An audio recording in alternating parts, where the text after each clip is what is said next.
मित्रांनो, सहकुटुंब सहपरिवार या मालिकेच्या आजच्या भागामध्ये पशा घरी जायला निघतो. सरिता त्याला बोलत असते की अजून थोडा वेळ थांबा, परंतु पशा ऐकत नाही. तर सरिता आतमध्ये जाते. तेव्हा अंजी पशाला आवाज देते आणि अजून थोडा वेळ थांबला तर तुझं काय बिघडतं का असं त्याला विचारते. पशा तिला काहीही उत्तर देत नाही. अंजी त्याच्याजवळ येते आणि तुला काय दारू ढोसायला जायचं आहे का असं विचारते. तू एवढी दारू ढोसत असताना तुला दाजी ताईडी कोणी काहीही बोलत नाही. तसंही बायकोला बोलायला तू कुठे तिला घरात ठेवलं. तेव्हा पशाला खूप वाईट वाटत असतं, परंतु त्याचा नाईलाज असतो. अंजी पशाला समजावत असते, दारू ही घर आणि संसार उद्ध्वस्त करते. तू मला आपल्या घरी येऊ देत, कारण तिथे अवनी एकटी आहे. मी ज्योतिषी 2 हात करू शकते. तेव्हा पशा नाही बोलतो. तू आपली इथे सुखात राहा, कारण तू तिकडे आली ना, दादा ज्योतीची साईड घेणार आणि आपल्याला नेहमी तोंडावर पाडणार. दादा एका शब्दात ज्योतीला बोलला ना, तू घराबाहेर जा, तर ती लगेच जाईल. परंतु दादाला असं करायचं नाही. त्याला त्या ज्योतीच्या लेकरांची काळजी घ्यायची आहे आणि ज्योतीला घरात ठेवायचं आहे, असं म्हणून तो खूप वैतागतो. तर अंजी पशाला समजावते की पशा, तू शांत डोक्याने विचार कर, कारण ज्योती तुला भडकवत राहिली आणि तू तसाच वागत राहिला, कारण तूच अर्ध घराचं नुकसान केलं आहे, असं म्हणून ती रागातच त्याला जायला सांगते. पशा ही रागातच घरी जातो. दुसरीकडे सूर्या घरी येतो. त्याला घर अगदी खायला उठत असतं, कारण घरात कोणीही नसतं. तेवढ्यातच ज्योतीची मुलं तिथे पळत येतात आणि आम्ही आज खीरपुरी खाल्ली, खूप छान वाटलं असं सूर्याला सांगतात. तुम्ही पण खाऊन घ्या ना असं बोलतात. तेव्हा सूर्या सांगतो, मला भूक नाही. तेव्हा सागर विचारतो की आमच्यामुळे सरिता मासी घर सोडून गेली का. तेव्हा सूर्या, तुम्ही एवढा विचार करू नका असं त्या मुलांना सांगतो. तेवढ्यातच अवनी, वैभव आणि ओमकार तेथे येतात. अवनी सूर्याला बोलते की आम्ही तुमच्यासाठी आम्ही ज्या डब्यात खाल्ला आहे तो डबा घेऊन आलो आहोत, कारण मला माहीत आहे तुम्ही उपाशी असणार. तेव्हा सूर्या सांगतो, माझं जेवण झालं आहे. तेव्हा सागर पुन्हा सांगतो की नाही, सूर्या काका जेवले नाहीत. तेव्हा अवनी बोलते, मला माहीत होतं, म्हणूनच मी सहकुटुंबाचा डबा घेऊन आले आहे. अवनी किचनमध्ये जाते. ज्योतीची मुलं आणि घरातील सर्वजण सूर्याला आग्रह करून जेवायला बसवतात.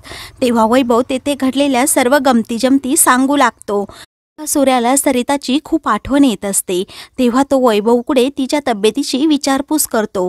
त्यावर अवनी सांगते, वहिनी एकदम ठणठणीत आहे आणि बाळाची वाढ एकदम व्यवस्थित होत आहे, असं म्हणून ती सूर्याला जेवायला सांगते. परंतु सूर्या नकार देत असतो. तेव्हा अवनी सागर आणि सचिनला बोलते, तुम्हाला सूर्या काका आवडतात ना. तेव्हा ती मुले लाडानेच हो बोलतात. तर अवनी सांगते की आता तुम्ही सूर्या काकाला घास भरवायचा. सचिन आनंदाने सूर्याला घास भरवत असतो. तर वैभव सूर्याला बोलतो, हा घास सखीचा. तर ओंकार बोलतो, हा घास माझा. सूर्याचे डोळे अगदी प्रेमाने भरून येतात. सूर्याला खूप वाईट वाटत असतं.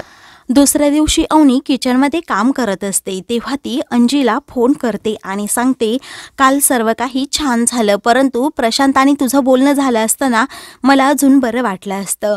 असं म्हणून ती एक भन्नाट प्लॅन अंजीला सांगते की काट्यानेच काटा काढायचा असतो, परंतु आपण दोघींनी एकत्र यायचं आणि सर्व काही व्यवस्थित करायचं. असं म्हणून ती अंजीला सांगते की तू रोज दुकानात ये आणि प्रशांतला आऊट कर, म्हणजे दुकानातून त्याला बाहेर काढायचं.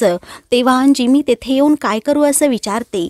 तेव्हा अवनी सांगते की तू दुकानात रोज यायचं, जसं आपण पहिल्यांदा जात होतो तसंच, आणि मिळेल ते काम करायचं. तेव्हा अंजीच्या डोक्यात एक प्लॅन येतो. तर ज्योती हे सर्व ऐकत असते. इकडे पशा दुकानाच्या बाहेर तात्यामध्ये बसलेला असतो. तेव्हा त्याला अंजीचं बोलणं आठवत असतं की तूच घराची अर्धी वाट लावली आहे. पशा खूपच नाराज असतो. तेव्हा त्याचं लक्ष दुकानात जातं.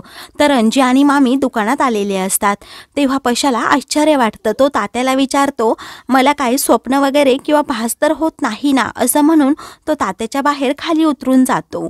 तर अंजी सूर्याला बोलत असते की मला दुकानामध्ये काम पाहिजे.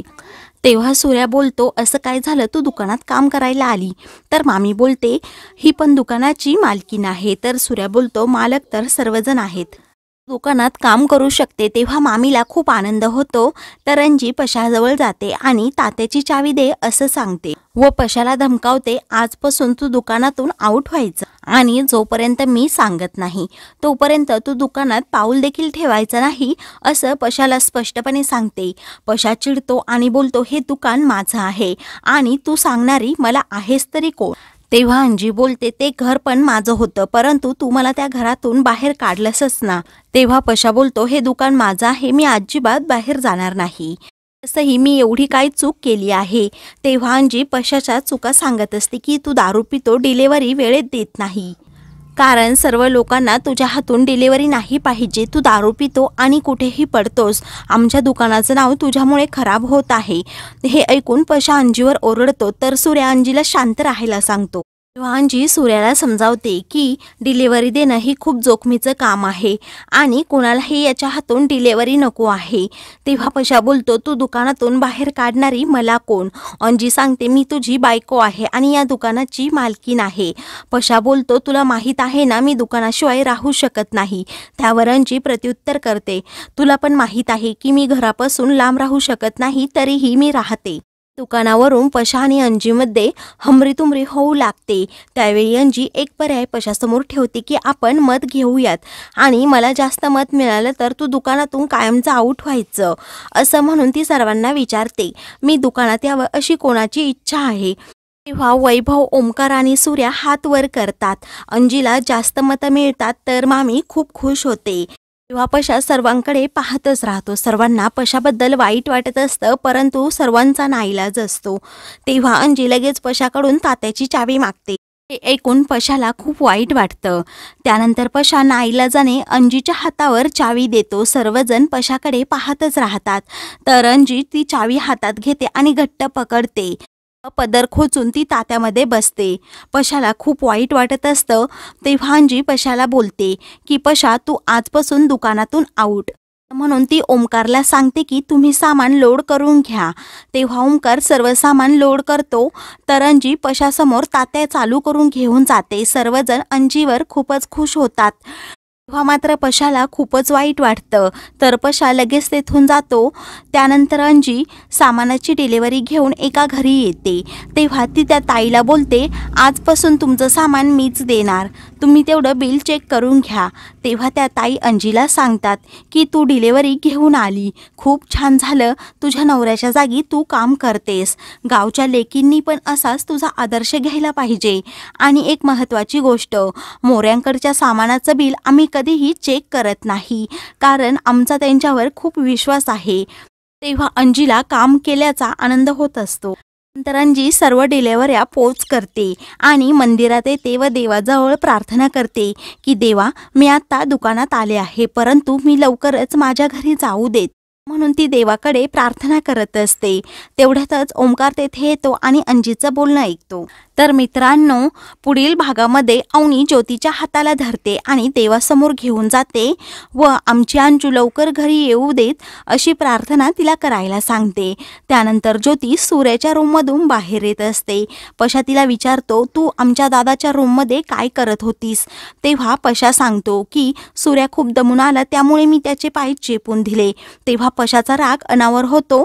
तेव्हा सूर्यराव बाहेर या असं म्हणत तो सूर्याच्या रूममध्ये जातो. मित्रांनो, अशाच मालिकेंचे पुढील भाग पाहण्यासाठी चॅनलला सबस्क्राईब करा.